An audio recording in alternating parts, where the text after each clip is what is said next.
女主角今日請咗半日假。有女主角喺公司行緊出嚟，幫實佢啊！步兵 stand by 入嗰閘8:8啊！最具實力偵探團隊，一目正純6990007。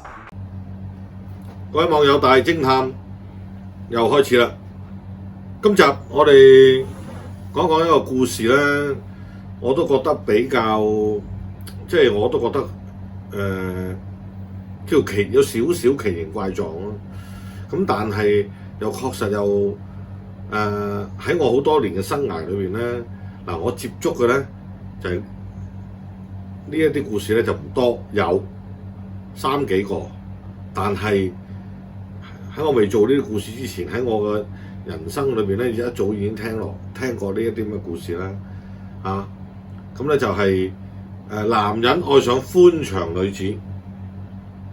咁唔係話做寬長女子就唔值得去愛或者唔值得去喜歡，唔係呢一樣嘢。每一個下海嘅男男女女都好啦都會一定有佢嘅故事啦。咁而呢個故事當然以今時今日香港嘅社會邊有逼良為娼呢樣嘢最多係半拉半氹就有。咁呢個故事咧嘅開始咧就係我一個都叫做中產嘅客人啦，男性啦。咁佢就做呢個財經科嘅唔係公務員唔係做官係做生意。咁有樣嘢就係生活就比較都鬆動㗎啦，同埋咧就空閒時間多，咁佢冇嘢做喎。咁你日日下晝3、4點後就已經好得閒啦，咁就變咗唔知做乜好。咁跟住就佢就愛上咗一位寬長女子，而呢位寬長女子咧就係喺佢空閒嘅時間裏邊咧，佢就去幫襯一個一樓一，而從而幫襯呢個一樓一嘅時間裏邊咧，佢覺得佢好似係佢嘅初戀情人嗰種 feel 啊。咁但係我聽過好多次唔同嘅人都有講話撞到呢位女子好有初戀嘅感覺。男人包二奶又係話撞到呢一個女子，又揾翻佢初戀嘅感覺。周星馳嘅喜劇之王記唔記得張柏芝又話有位寬長老闆去夜總會跳舞，咁張柏芝咧就當飾演一位小姐就坐埋去初戀啊咁樣。咁呢個我係聽過唔少有男人都係咁講。咁跟住就我呢個客人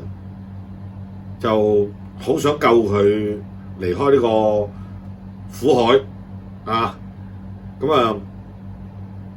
就揾我，佢話喂，你同我 check 一 check 佢佢有透露過咧，大概後邊咧係應該有人控制嘅。咁你同我 check 下究竟邊個控制佢如果我要同佢脫苦海要使幾多錢嗰啲咁嘅嘢啦咁樣。咁如是者我呢個笑係冇一個輕蔑嘅意思嘅，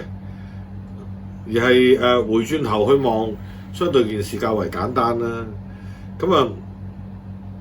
啱佢嘅工作地方樓下就有一間餐廳，而呢一間餐廳又咁啱，原來係我一個好耐冇見嘅朋友開嘅。咁因為我去到嘅時間裏邊咧，就撞到我朋友，咁大家吹咗幾句啦，都有10幾年冇見面㗎啦。咁咁啱撞翻，咁跟住就當然佢知道咗我就離開咗報館，就轉咗去做私家偵探啦。咁跟住就講開，咁我就話俾你聽，我喺呢度做緊一單 case。呢度樓上啲唐樓咧，有2、3、4樓都係劏晒房，變咗做呢個一樓一房。咁跟住就佢話呢個業主我都識㗎咁樣，即係原來係佢嘅朋友嚟嘅。咁跟住就當然啦，亦都好順理成章地咧，就知道咗業主租咗俾咩人，從而係經營邊一個負責邊一間房，定係話係由一個人孭晒咁多間房，定係話係經幾多手嚟經營呢一間房，從而就係啲女子係點樣住呢啲房，因為有好多種，有啲人咧就個別亦都有一啲單頭嘅個體戶，我哋講小姐係會自己揾一啲業主或者揾人去介紹，從而租呢啲房，譬如500蚊一日或者400蚊一日咁樣，咁租呢啲房啦。咁跟住就亦都有一啲集團式嘅經營咧，就係譬如呢度咧係1劏4房，咁啊跟住咧就呢度有3個單位，3個單位就12間房，咁12間房都有啲人咧就成間房即係3間房我租晒，3個單位12間房，從而跟住咧就係會招攬唔同嘅，可能你唔好理佢喺大陸招攬又好，喺香港本地招攬都好，咁跟住咧就會有小姐進駐，跟住從而咧會有一個分帳拆帳，咁我哋就會包廣告啦，包拍照啦，甚至乎係包可能係洗毛巾啊、換床單啊，咁跟住甚至乎係一啲工具啊，譬如袋啊、套啊、KY 啊、潤滑劑啊都會提供埋。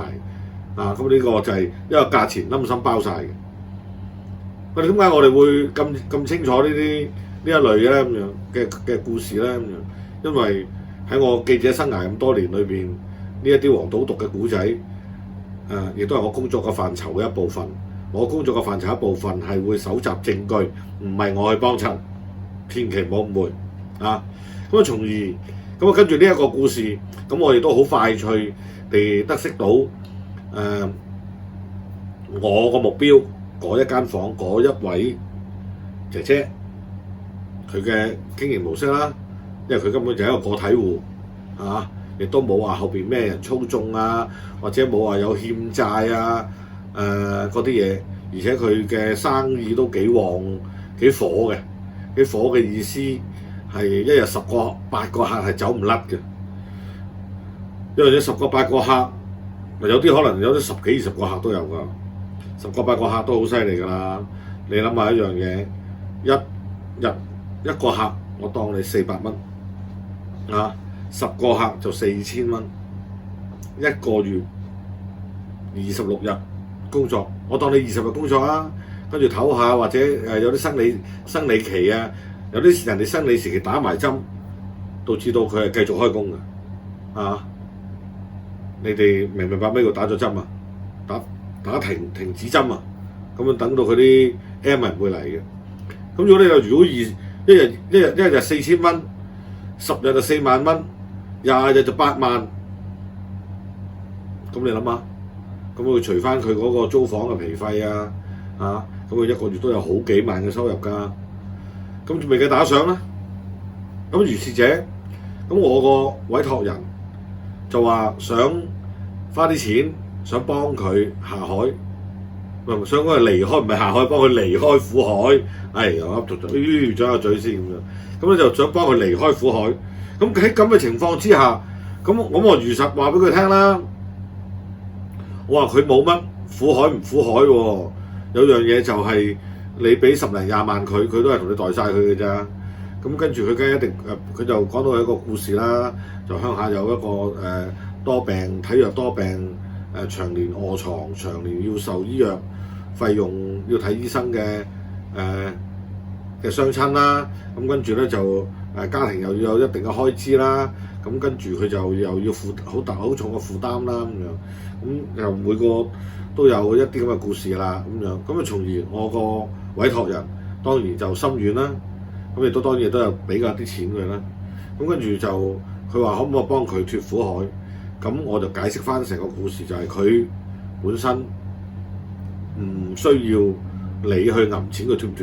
脫苦海，係佢自己揾夠或者佢滿足夠佢嘅錢，佢就會自然會脫苦海。唔係你而家揞10零20萬或者20-30萬，佢就會